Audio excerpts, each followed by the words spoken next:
नमस्ते मित्रों, आप सभी का BMS made easy bye square channel में स्वागत है। आज के वीडियो लेक्चर में हम देखेंगे चरक संहिता सूत्र स्थान के पहले अध्याय का 28 श्लोक से लेकर 44 श्लोक तक। तो चलिए देखते हैं। महर्षयस्ते दद्रुशूर यथावज ज्ञान चक्षुषा सामान्यं च विशेषं च गुणान् द्रव्याणि कर्म च समवायं च तत् ज्ञात्वा तंत्रोक्तं विधिमस्थिताः लेभिरे परमं शर्म जीवितम चाप्य नित्वरम। यानी कि जो महर्षि लोग थे उन्होंने अपनी ज्ञान चक्षु से षट पदार्थ यानी कि सामान्य, विशेष, गुण, द्रव्य, कर्म और समवाय, ये जो 6 पदार्थ है उनका ज्ञान प्राप्त किया अपनी ज्ञान चक्षु की मदद से। और ये आयुर्वेद में जो भी तंत्रोक्तम, तंत्र यानी कि यहाँ पे आयुर्वेद में जो भी विधि के मुताबिक बताया गया है उस हिसाब ने उन्होंने सभी ज्ञान प्राप्त किया, जिसकी मदद से महर्षियों ने परमम शर्म, शर्म यानी कि सुख, परम सुख उन लोगों को मिला और उनकी आयु भी कैसी हुई, नित्य आयु को भी उन्होंने प्राप्त किया। यहाँ पे ये एक चीज़ याद रखनी है कि जो षट पदार्थ है उसकी सीक्वेंस क्या है, सामान्य, विशेष, गुण, द्रव्य, कर्म और समवाय। और अगर फिलोसॉफी यानी कि दर्शन की बात करें तो उसमें क्या रहेगा, द्रव्य, गुण, कर्म, सामान्य, विशेष और समवाय। तो जो समवाय है, षट पदार्थ का एक पदार्थ समवाय, उसकी सीक्वेंस अकॉर्डिंग टू आयुर्वेद और अकॉर्डिंग टू फिलोसॉफी यानी कि दर्शन सेम रहती है। तो ये MCQ में भी आ सकता है।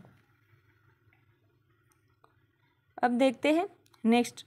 तो उसमें क्या लिखा है कि भरद्वाज, हमने देखा था इसके अगले लेक्चर में कि इंद्र के पास भरद्वाज मुनि गए थे, फिर उन्होंने त्रिसूत्र आयुर्वेद का नॉलेज गेन किया, फिर भरद्वाज ने सभी मुनियों को दिया था। तो उसमें उन्होंने आत्रेय मुनि को भी दिया था ज्ञान। फिर आत्रेय जो है, आचार्य आत्रेय पुनर्वसु, उन्होंने अपने 6 शिष्य, ये हमने इंट्रोडक्शन वाले में भी दे रखा था कि अग्निवेश, भेल, जतुकर्ण, पराशर, हारित और क्षारपाणी, ये 6 शिष्य आत्रेय पुनर्वसु के थे। उनके ये 6 शिष्यों में से जो भी अग्निवेश थे वो बहुत इंटेलेक्ट थे, यानी कि बहुत प्रतिभाशाली और बुद्धिशाली थे। तो उन्होंने सबसे पहले ग्रंथ लिखा जिसको हम जानते हैं अग्निवेश तंत्र के नाम से। फिर उसमें ही उसके प्रति संस्कर्ता है आचार्य चरक और संपूर्ण करता है दृढ़बल। तो सबसे पहले ग्रंथ किन्होंने लिखा था, अग्निवेश ने। फिर बीच में जो कुछ भी श्लोक है वो इतने इम्पोर्टेंट नहीं है, उसमें सिर्फ अनुमोदन किया है कि जो भी ग्रंथ बनाए हैं उस पर सभी का क्या प्रतिभाव रहा, वो सब रहेगा। अब हम देखेंगे श्लोक नंबर 41। मैंने आपको बताया था पहले ही लेक्चर में कि आप अपनी चरक संहिता की बुक लेके बैठिएगा, इसलिए आपको पता चले कि आपको कौन से श्लोक करने हैं, कौन से स्किप करने हैं। तो अब हम आएंगे श्लोक नंबर 41। ये तो आपने पदार्थ विज्ञान का आयुर्वेद निरूपण का अगर लेक्चर देखा होगा तो इसमें यही हमने बताया था। हिता हितम सुखम दुखम आयुस्तैश्य हिता हितम मानम च तच्च यत्रोक्तम आयुर्वेदः स उच्यते। ये आयुर्वेद की डेफिनेशन है।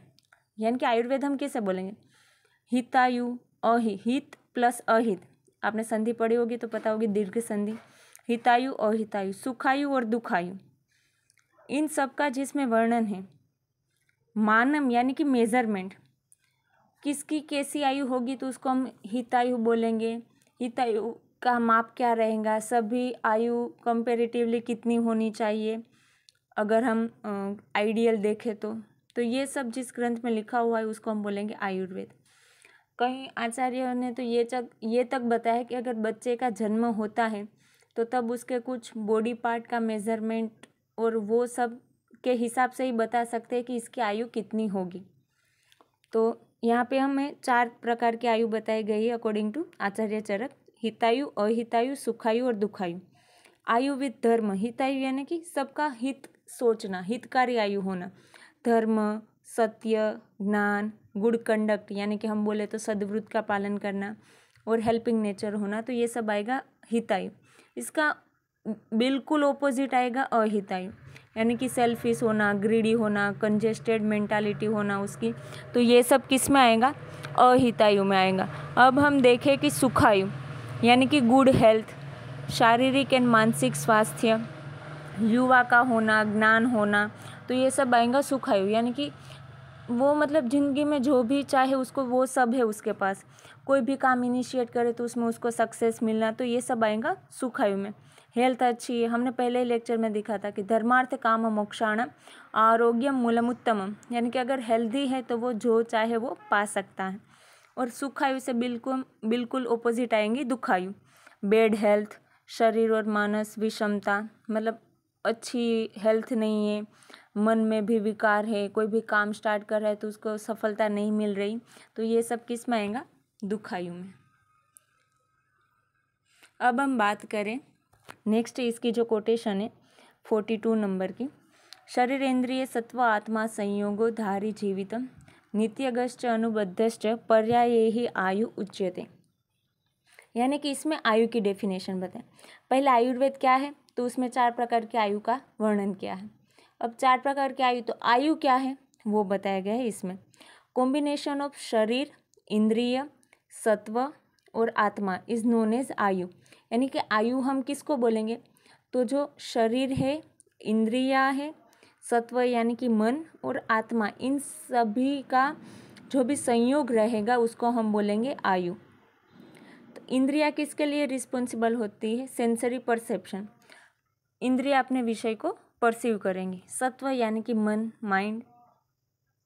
आत्मा यानी कि soul which is responsible for जीव और चैतन्य। और शरीर जो पंच महाभूत से बना होता है उसको हम शरीर बोलेंगे।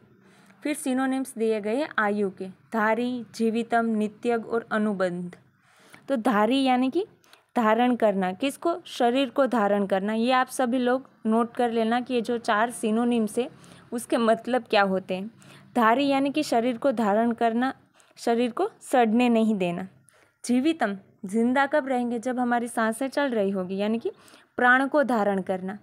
नित्यग यानी कि नित्यग यानी कि जो नित्य गति करता है, यानी कि हमारी आयु है वो प्रतिदिन क्षीण होती जाती है, प्रतिदिन डिटेरियोरेटेड हो जाती है। यानी कि एक दिन हम जिएंगे तो हमारी जितनी आयु होगी उसमें से एक दिन कम होगा, तो नित्यग यानी कि प्रतिदिन क्षीण होती जाती है। और अनुबंध यानी कि एक आत्मा मरने के बाद आत्मा वही रहेंगी लेकिन शरीर चेंज होगा, तो एक शरीर से दूसरे शरीर में जाना। तो ये हो गया आयु किसको बोलेंगे वो। अब नेक्स्ट हम देखेंगे 43 श्लोक में, ये एक लाइन इम्पोर्टेंट है, यद मनुष्याणाम लोकयो उभयोर हितम। यानी कि जो आयुर्वेद है उसकी बात करी गई है कि ये जो आयुर्वेद है वो दोनों लोग, उभय यानी कि दोनों लोग, ये लोग और इहलोक और परलोक, दोनों लोग के लिए हितकारी है। आयुर्वेद ये नहीं है कि अभी हम इस लोक में हैं तो यहीं के लिए हम हेल्दी बने रहेंगे और अच्छा काम कर पाएंगे।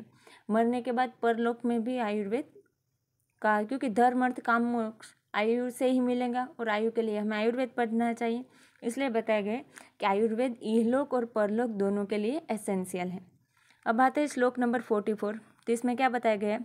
सर्वदा सर्वभावानां सामान्यं वृद्धि कारणं ह्रास हेतु विशेषश्च प्रवृत्तित्व उभयस्यतु। यानी कि सर्वदा सर्वभावानां सामान्यं वृद्धि कारणम, यानी कि जो सामान्य है वो हमेशा किसका कारण होगा?